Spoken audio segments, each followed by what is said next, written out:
শুভ সকাল আমার প্রিয় পরিবার, কেমন আছো তোমরা সবাই? আশা করছি তোমরা যে যেখান থেকে ভিডিওটা দেখছো প্রত্যেকেই খুব ভালো আছো, আর তোমাদের ভালোবাসা আশীর্বাদে আমরাও খুব ভালো আছি। মেদিনীপুর জেলার ছোট্ট একটা গ্রাম থেকে আমি পিউ আমার ব্লগ চ্যানেলে আরও একটা নতুন ভিডিওতে তোমাদের সবাইকে জানাই অনেক অনেক স্বাগত, অনেক অনেক ভালোবাসা। আজ হচ্ছে বৃহস্পতিবার। আজকের ভিডিওটা আমি সকাল থেকেই শুরু করলাম, এখন বাজে সকাল 7টা। তো এখন আমার দেখো সকালের সমস্ত কাজ সারা হয়ে গেছে, বৃহস্পতিবারের সমস্ত পাটজার সারা হয়ে গেছে। বৃহস্পতিবার মানে একটু কাজ বেশি থাকে, সবাই জানো। ঘর দুয়ার স্পেশালভাবে পরিষ্কার পরিচ্ছন্ন, সমস্ত কিছু চারিদিক গোছানো গোছানি। তো বৃহস্পতিবার মানেই সকালের প্রচুর ব্যস্ততা।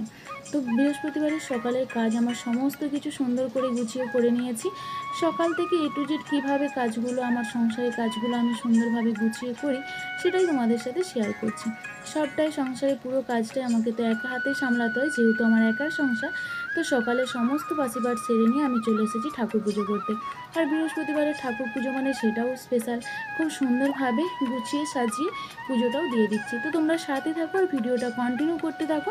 তোমাদের কাছে অনুরোধ রইল পুরো ভিডিওটা নো স্কিপ করে দেখার। অনুরোধ করে বলছি তোমরা প্লিজ ভিডিওটা পুরোটার সাথে থাকো, একটু কেটে দেখো না। আশা করছি ভালো লাগবে। আর যদি ভালো লাগে তাহলে অবশ্যই একটা লাইক করে দিও, আর অবশ্যই তোমাদের সুন্দর সুন্দর মতামতগুলো আমার কমেন্ট বক্সে কমেন্ট করে জানিও। আর এই ভিডিওটাতে যদি কোনো নতুন বন্ধু এসে থাকো তাহলে চ্যানেলটিকে সাবস্ক্রাইব করে পাশে থাকা বেল বাটনটি ক্লিক করে দিয়ে আমার এই ছোট্ট পরিবারের এক নতুন সদস্য হয়ে আমার পাশে থেকে যেও। তো চলো সুন্দর করে পুজোটা দিয়ে দিই। বৃহস্পতিবারে মা লক্ষ্মীর পুজো, আর ঠাকুরের আসনটাকে সুন্দর করে সাজিয়ে গুছিয়ে প্রথমে আমি সমস্ত আমার ঠাকুরের বিগ্রহগুলো মুছে নিলাম। পরিষ্কার করে মুছে নিয়ে ঠাকুরের আসনটাও সুন্দর করে মুছে নিলাম, তারপর সাজিয়ে গুছিয়ে পুজোটা দিয়ে দিচ্ছি। আর কি বলো তো, সকালের বাসিপাট সেরে নিয়ে চান সেরে ঠাকুর পুজোটা হয়ে গেলে মনে হয় যেন কত বড় একটা কাজ সারা হলো, তাই না? এই সকালে কাজ সেরে চান করে পুজো করাটা একটা মনে হয় খুব একটা দায়িত্বের গুরুত্বপূর্ণ কাজ, তাই না? তো এই কাজটা হয়ে গেলে মনে হয় অনেকটাই ফ্রি। যেমন আমাদের মেয়েদের রান্নাবান্নাটা একটা স্পেশাল কাজ, মানে রান্নাবান্নাটা একটা খুব দায়িত্বের কাজ, সেরকম কিন্তু চান করে পুজো করাটা একটা ভীষণ বড় দায়িত্বের কাজ। তো চলো এখন আমি সুন্দর করে আমি আমার মনের মতো করে সাজিয়ে পুজোটা করে নিই। তো যদিও জানি না অতটাও পুজো করার নিয়ম কানুন, তো আমি যেটুকু জানি, আমার মনে যেটুকু ইচ্ছে হয়, আমার যেটুকু মনে জাগে, আমি আমার মনের মতো করে পুজোটা করে নিই। তো তোমরা সাথে থাকো আর ভিডিওটা কন্টিনিউ করতে থাকো। আর এই বেশ কিছুদিন ধরে আমি চেষ্টা করছি একটু সকাল ওঠার, কারণ আগে আমি কোনোদিনই সকাল উঠতে পারি না। তোমাদের দাদা ভাই আমার সাথে সব সময় মানে বলে তুমি একটু সকাল ওঠো সকাল ওঠো, তো সব দিন ও আমার থেকে আগে ওঠে, ওর থেকে আমি আগে উঠতেই পারি না। তো আমার উঠতে উঠতে সেই 6টা সাড়ে 6টা বেজে যায়, 6টা সাড়ে 6টা বেজেই যায় উঠতে উঠতে। তাই আমি বেশ কিছুদিন ধরে চেষ্টা করছি একটু সকাল ওঠার। তো ধরো এখন উঠছি ওই 4:45 5টা এরকম, যেদিন যেমন উঠতে পারছি। তো আমি এইভাবে এখন ওঠার চেষ্টা করছি, যার জন্য সকাল সকাল আমার সমস্ত কাজ কিন্তু গোছানো হয়ে যাচ্ছে। আর সকালে একটু উঠতে পারলে কি বলো তো, সংসারের কাজগুলো টাইমের মধ্যে গুছিয়ে করে নেওয়া যায়। একটু সকাল উঠতে পারলে সকাল সকাল সমস্ত কাজটা সারা হয়ে যায়। আর যার জন্য আমি এই চেষ্টাটা করছি, এখন 4:30 থেকে 5টার মধ্যে ওঠার চেষ্টা করছি। আর আগে 6টা থেকে 6:30 বেজে যেত উঠতে, কোনোদিন তো 7টাও বেজে যেত। তো এখন আর সেটা হয় না। এখন আমার একটু সকাল ওঠার জন্য কিন্তু আমি প্রথম ফোনে অ্যালার্ম দিয়ে দিয়ে উঠতাম, যে যটায় উঠবো তার আধা ঘন্টা আগে অ্যালার্ম দিতাম। এখন কিন্তু আমার ঠিক 4:30 থেকে 5টার মধ্যে ঘুম ভেঙে যাচ্ছে। তো যার জন্য 8টার মধ্যে সকালে খাওয়া দাওয়াটাও কমপ্লিট করে নিচ্ছি, সকালের সমস্ত কাজ সেরে। আর আমাদের গ্রামের বাড়িতে মানে জানোই তো সকালে কত কাজ থাকে। তো এখন আমার দেখো সুন্দর করে গুছিয়ে পুজো দেওয়া হয়ে গেছে। আমার ঠাকুরের আসনটা কেমন লাগছে তোমরা কিন্তু অবশ্যই কমেন্ট করে জানিও। আমি আমার মনের মতো করে সাজিয়ে গুছিয়ে পুজোটা করে নিলাম। তো চলো এখন এবার সারাদিনের কাজকর্ম তো রয়েছে, তোমরা সাথে থাকো আর ভিডিওটা কন্টিনিউ করতে থাকো।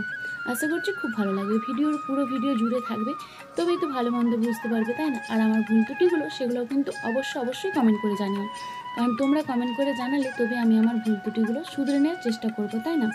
আমার ভিডিওর ভালো দিকটাও যেরকম তোমরা জানাবে, সেরকম কিন্তু ভিডিওর খারাপ কিছু যদি থেকে থাকে বা ভুল ত্রুটি থাকে তাহলেও কিন্তু কমেন্ট করে জানিও। তো চলো ওদিকে পুজো দিয়ে এখন চলে এসেছি, মুড়ি খাওয়ার জোগাড় করবো, রান্নাবান্নার জোগাড় করবো, যার জন্য সবজি কাটতে বসে পড়েছি, দেখতেই পাচ্ছ। আর আজকে কিন্তু একটু বেসন করব মুড়ি খাওয়ার জন্য, যেহেতু বৃহস্পতিবার নিরামিষ, তো নিরামিষই করব। আলু দিয়ে একটু বেসন করব, আলু আদা লঙ্কা জিরে দিয়ে একটু বেসন করব। তো চলো সাথে থাকো, দেখতে থাকো কী করি আর কিভাবে করি, সবটাই তো তোমাদের সাথে শেয়ার করছি। তোমরা সাথে থাকো আর ভিডিওটা কন্টিনিউ করতে থাকো।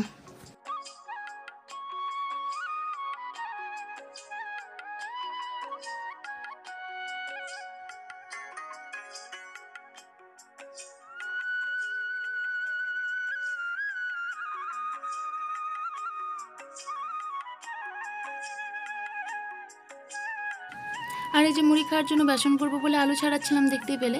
আর তোমাদের দাদাভাই তো গিয়েছিল সকালে মাঠের দিকে। আর এই যে দেখো খেটে শাকগুলো এনেছে, একদম টাটকা তাজা মাঠের শাক। তো এগুলো এনেছে, সেই জন্য তোমাদের সাথে একটু শেয়ার করে দিলাম।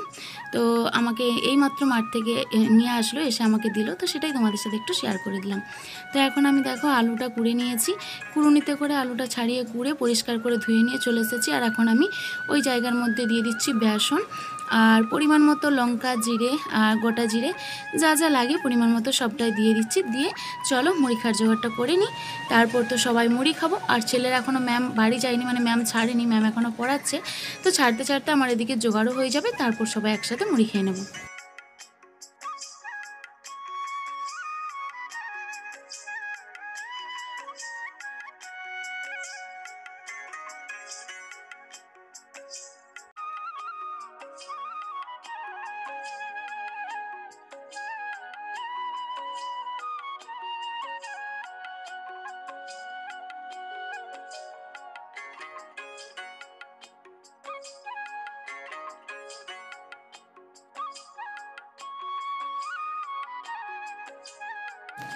এদিকে দেখো আর সকালে গাই ধোয়া হয়ে গেছে, তোমাদের দাদাভাই মাঠ থেকে আসতে গাইটাও ধুয়ে নিয়েছি। আর ওদিকে হেঁচড় রান্না হবে, তোমাদের দাদাভাই হেঁচড়টাও কিন্তু টাটকা গাছের এনেছে। তো হেঁচড়টাও কেটে নিয়েছি, কারণ এই যে মুড়ির জোগাড়টা করে ওটাও সেদ্ধ একটু বসিয়ে দেবো, হালকা ভাপিয়ে নেব। তো যার জন্য হেঁচড়টাও কেটে নিয়েছি আর কাজের ফাঁকে। আর ওদিকে গায়ে ধুয়ে নিয়ে আসা হয়ে গেছে, আর বেসনটাও দেখো গরম গরম করে নিচ্ছি। আর এইসব জিনিস কিন্তু এই যে বেসন মুড়ি টুড়ি খাওয়ার জন্য এসব কিন্তু গরম গরমটাই খেতে ভালো লাগে, যার জন্য আগে থেকে করে রাখিনি। তো এই যে সঙ্গে সঙ্গে গরম গরম হবে আর একদিকে খেয়ে নেব, গরম গরম হবে একদিকে আর করে নিয়ে সবাই মিলে একসাথে খেয়ে নেবো, যেহেতু 3টে মেম্বার একসাথে খেয়ে নেব। আর বন্ধুরা আমি এখন সন্ধ্যেবেলা ভয়েস দিচ্ছি, আর ভয়েস দেওয়ার সময় মানে আজকে বৃহস্পতিবারের ভিডিওটা শুক্রবার পোস্ট হবে। তো সন্ধ্যেবেলা যখন ভয়েস দিচ্ছি তখন বৃষ্টি শুরু হয়ে গেছে, একটু যদি বৃষ্টির আওয়াজ আসে তোমরা একটু অ্যাডজাস্ট করে নিও। আর এদিকে যে এই দুধটা দেখো জারে দিয়ে দিলাম, কারণ এটা সমিতিতে দেওয়া হবে। আর আমাদের খাবার দুধটা তো আলাদা করে রাখা আছে, সেটা তো দেখালাম। তো বৃষ্টির যদি আওয়াজ আসে, কোনো আওয়াজ আসে, তোমরা একটু অ্যাডজাস্ট করে নিও, কারণ আমি সন্ধ্যেতে যখন ভয়েস দিচ্ছি তখন বৃষ্টি শুরু হয়েছে আমাদের এদিকে। আর কথা বলতে বলতে দেখো সকালে খাবার দাবার খেয়ে নিয়ে রান্নাবান্নার দিকে চলে এসেছি। আর কি আজকে যে রান্না করছি দেখো সেটাও তোমাদের সাথে শেয়ার করে দিচ্ছি। এখন এদিকে দেখো মাছ ভাজছি, আর আজ তো বৃহস্পতিবার, শুধু আদা দিয়ে মাছটা রান্না করব, যেহেতু পেঁয়াজ টেঁয়াজ না দিলে মাছটা নিরামিষ বলে তো ভাই। তো তবুও কিন্তু আমি খাবো না, তোমাদের দাদাভাইয়ের ছেলে খাবে, আমার মন টানছে না, তাই সেই জন্য আমি খাবো না। রান্নাবান্না কমপ্লিট করে এখন চলে এসেছি দুপুরে খাওয়া দাওয়ার দিকে। আর আজকের মেনু ছিল আলু ভাজা, শাক ভাজা আর হেঁচড়ের তরকারি। আর ওদের জন্য মাছ, আমি তো মাছ খাবো না, ওদের জন্য মাছ আর কাঁচা আমের চাটনি। এই ছিল আজকের মেনু আমাদের। তো চলো, হেঁচড়টা নিরামিষভাবেই করা হয়েছে হেঁচড়টাও, কারণ রাত্রিতে রুটি খাওয়া হবে, যেহেতু বৃহস্পতিবার। দুটো জায়গায় তুলে রেখে দিয়েছি, রাত্রির জন্য আলাদা। এই যে দিনের বেলা দেখো ওদেরকে অনেকটা দূরে দিয়েছি খেতে, আর আমি একটু এক ধারে বসেছি, কারণ ওই যে বললাম আমার নিরামিষ, মাছটা খাবো না, যার জন্য আমি এক ধারে বসেছিলাম। তো এখন দেখো দুপুরের সেই খাওয়া দাওয়ার পর চলে এলাম বিকেলে। আর এই যে দুপুরে যখন তোমাদের দাদাভাই বাড়ি আসে তখন এই ডাবগুলো কিনে এনেছে, কেউ গাছে কাটছিল বিক্রি করবে বলে, ও দেখতে পেয়ে রাস্তার ধারেই। তো এই ডাবগুলো এনেছে, যেহেতু গরমের দিন সেই জন্য ডাব তো খাওয়া হয়েই থাকে, মানে আমার শাশুড়ি মা বা তোমাদের দাদাভাই ওরা সবাই ডাব খেতে ভালোবাসে, গরমের দিনে খায়, যার জন্য একসাথেই এগুলো নিয়ে আসলো। আর এই ডাবগুলো এখানে গাছে কাটছিল নিজস্ব, মানে ধরো আমাদের দেশের গ্রামবাসী, তো যার জন্য এই ডাবগুলো কিন্তু 60 টাকা করে পিস নিয়েছে এক একটা। আর এই যে বিকেলে এখন এই যে ডাব কাটছে, একটা ছেলে খাবে। আর তোমাদের দাদাভাই যখন নিয়ে আসে তখনই একটা মানে খেয়ে দেখে নিয়ে এসেছিলো, সেই জন্য ও আজকে বিকেলে আর খাবে না, ছেলের জন্য এই যে কেটে নিয়েছে। আর এই ডাবটাতে দেখো পুরো নারকেল হয়ে গেছে ভিতরে, মানে নারকেলের মালা বেঁধে গেছে ডাবটার ভিতরে, দেখতে পাচ্ছ কীরকম নারকেল হয়ে গেছে, একদম নারকেল মালাটা কিন্তু বাঁধতে শুরু করে দিয়েছে। যদি অনেকটাই জল বেরিয়েছে, তবু এই পরিমাণ নারকেলটা না হলে কিন্তু আরও একটু বেশি পরিমাণে জল বেরোতো। তো দেখতে পাচ্ছ কতটা পরিমাণ নারকেল হয়ে গেছে ভিতরে। তো সেটা এখন তোমাদের দাদাভাই কেটে দিচ্ছে, কারণ নারকেলটা ছাড়িয়ে নেব।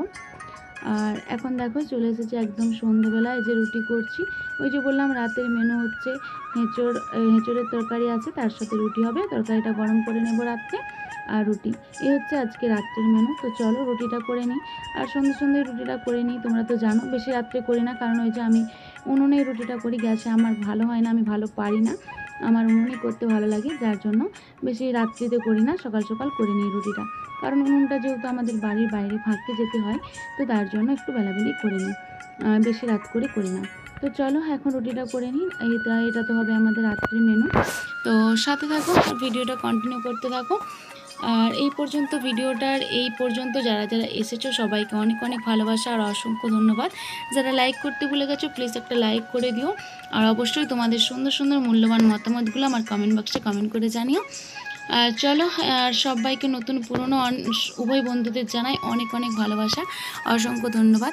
যারা পুরনো বন্ধু এতদিন সাপোর্ট করে আমাকে এত দূর এগিয়ে আসতে সাহায্য করেছো, তোমাদেরকে বুক ভরা অন্তর থেকে অনেক অনেক ভালোবাসা। কারণ তোমাদের সাপোর্ট ভালোবাসা না পেলে কোনো মতে এতটা এগিয়ে আসতে পারতাম না।